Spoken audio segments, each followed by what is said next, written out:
Hey everybody, this is a real quick video in case you have Shokz OpenRun Mini Bone Conduction Wireless Headphones and you need to do a hard reset to the factory default settings on them. You're going to want to do this reset for one of two reasons. The first one is troubleshooting in case these headphones are not working for some reason, like they're not connecting to your phone or other device, or they're not pairing with Bluetooth properly, or they keep disconnecting. Any kind of functionality or pairing issues can very often be fixed with this reset. The other reason is if for whatever reason you just want to get a fresh start on these headphones, have them forget everything they've been paired with in the past, we can go ahead and get a fresh start. So you can, first of all, go on your phone and forget them if they've been paired with them in the past.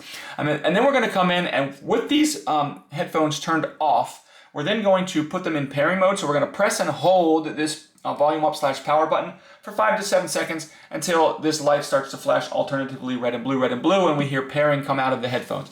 Once that happens, then we're going to come in and we're going to simultaneously press all three buttons. So the volume up, the volume down, and the multifunction button that's on this other earphone, and just hold that for 3 to 5 seconds until we hear a little sound come out of the earphones, and some of them, they will actually vibrate. Once that happens, we can then release. That means the reset is complete. All we need to do now is turn them off, turn them back on. They'll go back into pairing mode and we can set them up like a new set of headphones.